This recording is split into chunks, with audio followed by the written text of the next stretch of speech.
for what it really is. You flash forward, and in my opinion, Hillary Clinton is willing to say and do anything to get elected. Anything. Do you remember how she went after Barack Obama? Y'all forgot that already back in 2007, 2008? I have a long memory, thankfully. I don't forget too much.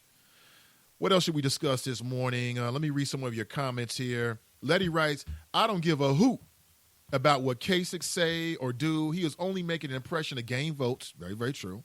He doesn't care about anybody but his elite friends. No one should trust him, especially the educators, after what he did during his first term. Kasich is a cutthroat, period. Pat writes, liar, he knows it. Cruther writes, Cruther writes, Trump likes to play dumb when he thinks it benefits him. That's right. I hate when grown people play dumb. I've told people they face, I hate to see people play dumb. There's nothing worse than that to me. Corey writes, he's a damn lie. He knows who the hell the KKK is. Tiffany writes, his father was a Klansman. He knows it. Now, I don't have any information to back that up, Tiffany. Post a link so we can all see it. Darlene writes, vote. What a nut. Letty writes, Trump is a liar. There's no way you have a daughter who is your right hand and sons who are as educated, and he don't know anything about David Duke and the KKK. He's straight lying.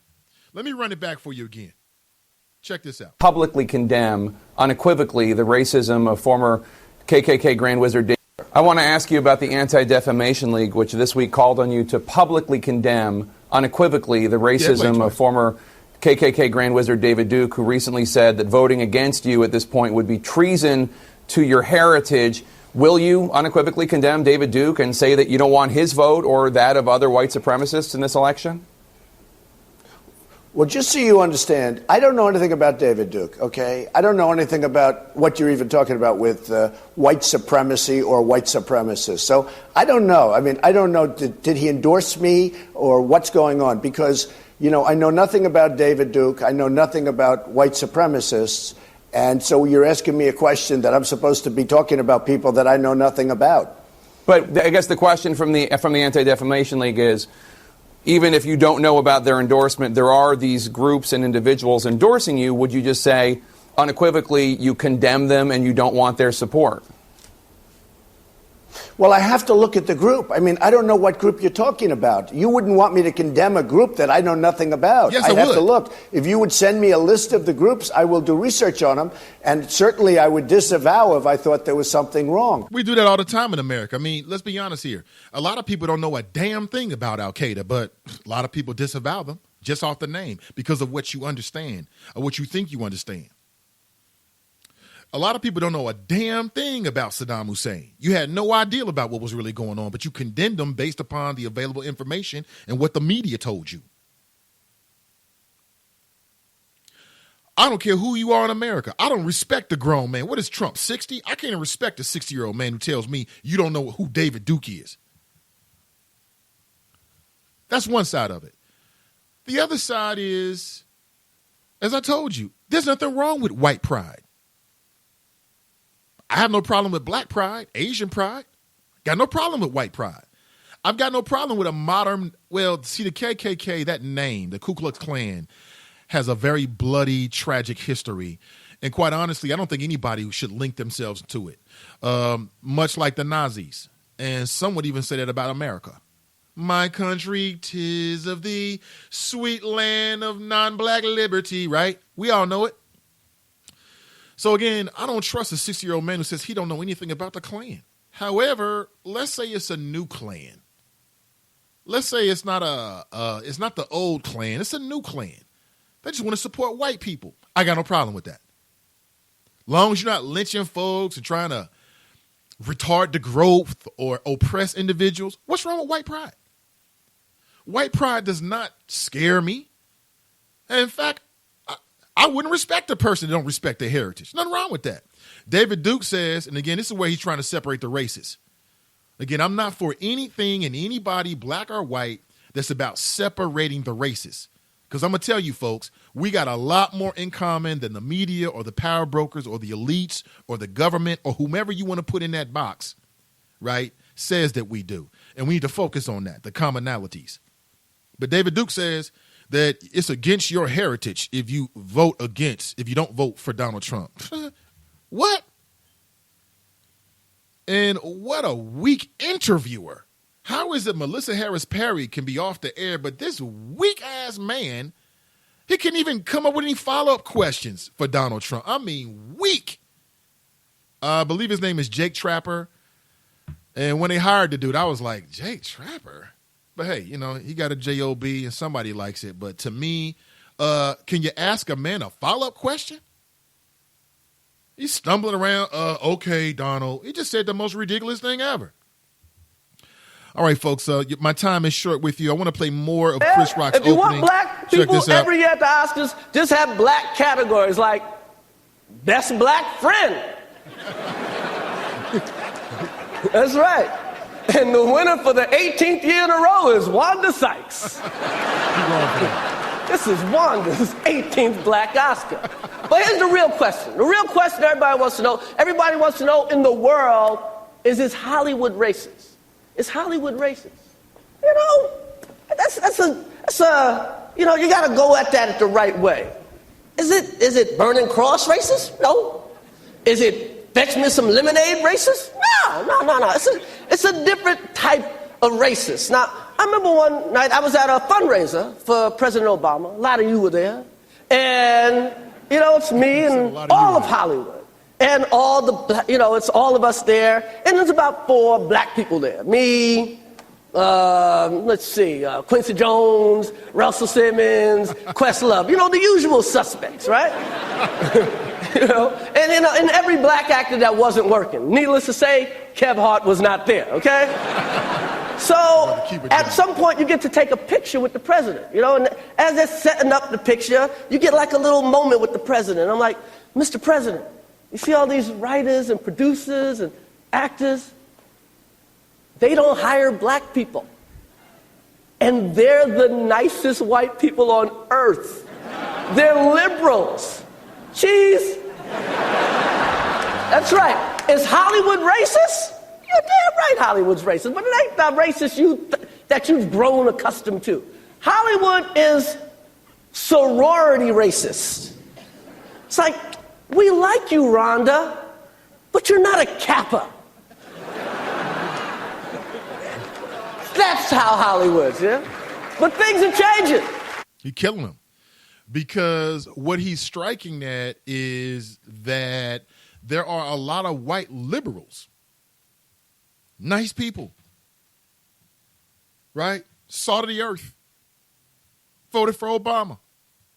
They believe in welfare. And yet those folks aren't giving opportunities to people in Hollywood. That was real. It'll be interesting to see what happens next for Chris Rock and his career. What I thought he did good is he spread it out and gave a little bit to everybody. Hey, Will and Jada. Hey, white liberals in Hollywood. Everybody got it. And by spreading it out, he may have given himself some cover, if you know what I'm talking about. Ed writes, so should we give the Oscars a pass because of movies like Wild Wild West and The Honeymoon is played by black actors? I'm confused. It's a good point, Ed. Ed can see through it. But by spraying everybody, see, if Chris Rock had hit the stage and just focused on white liberals or the white Hollywood establishment and their issues with race, whatever they may be, then he might have a problem afterward. Kevin Hart will always get the job after that. Because one thing I know personally, having interviewed Kevin Hart, is the man don't talk about politics. I pressed him. This is before he blew up. Got a chance to talk with him, and I believe it was Brother Earthquake. This is back when he was coming to Cincinnati. He was going up to the comedy club. And I pressed him on talking about politics. We went to the break. I'm like, what's up? Y'all don't talk politics? You know me. I don't care who's in the room. If I have an issue, I'll do it in a very respectful way. I'm not a disrespectful person unless you take me there. So I'm like, why don't you talk politics? He's like, brother, you know, I don't talk politics, man. I don't talk politics. So I get it. He's the same way. And it makes sense. Because you might offend somebody who might buy your movies. I get it. I understand it. You got to, hey, listen, I'm not going to take care of his kids.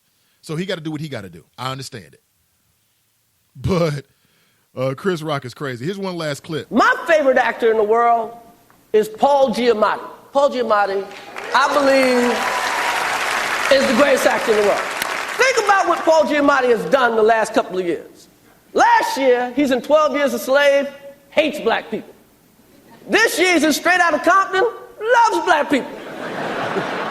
Last year, he's whooping Lupita. This year, he's crying at Eazy-E's funeral. Now, that's range. Yeah, Ben Affleck can't do that. But what I'm trying to say is, it's not about boycotting anything. It's just we want opportunity. We want the black actors to get the same opportunities. All it really comes down to. Now, my homegirl, Cherie Saunders from EURweb.com, and my hope is that she will play a pivotal role in what we're doing here at Nathan Ivey Online and what we do forward. And I've been having conversations. You might not know this. I've been talking with Cherie Saunders for 10 years. 10 years plus.